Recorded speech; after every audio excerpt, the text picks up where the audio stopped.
Ngoma love. Zuri kudidi? Marwadza chete. Handiti? Marwadza chipo. Marwadza chipo. Asati apera. Yeah, but Kimu iri kunzwika here kuti iri kuratidza kuti iri kushanda? Aiwa, ndiye kunzwika. Iri kunzwika? Panaka mapiritsi iri pamberi. Munotonzwa? Inoda kutiritwa chaiko. Yakutirita chaiko zvamotonzwa kuti ya?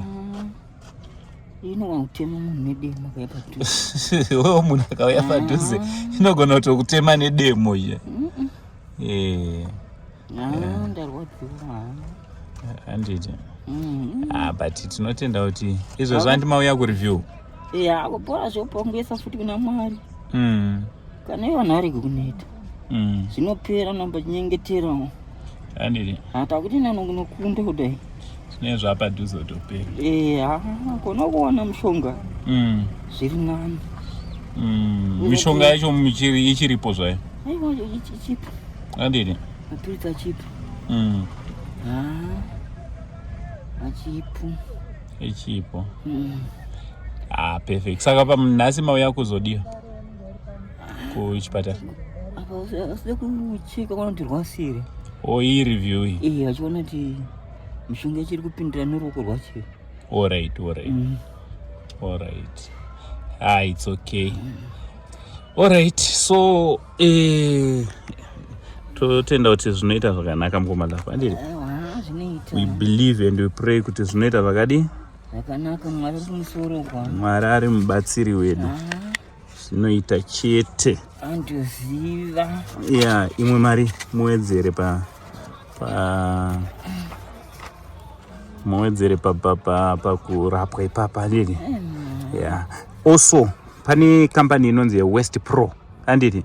Vakabhadhara 490 yemishonga kuaccount. Kureva kuti mishonga yenyu yatovako mari yakatoiswa kuaccount yepharmacy. Imi chenyu muchangozonge ngoramba muchingonotora inonzi West Pro.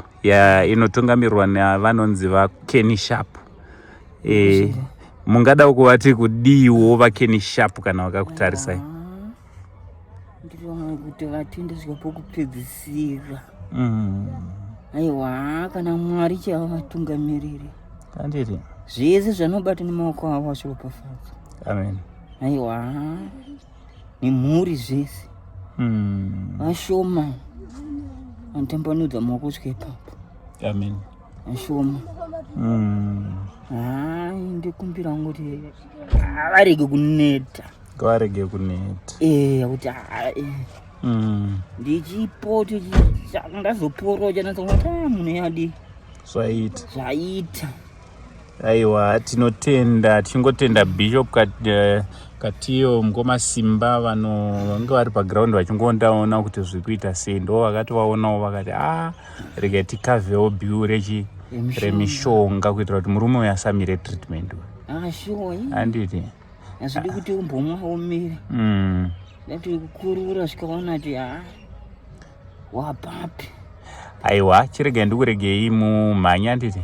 Tinde munhu kwazvo. Kuti zvofamba sei. Alright, thank you so much. Hama dzangu, musamire kuneta kubatsira mukoma love. Let's keep on supporting him pachikafu nezvimwe zvavangada zvinge zvinofamba zvakanaka. Zita rangu semazuva ese Uncle Saint. For now, it's much love and God bless you all.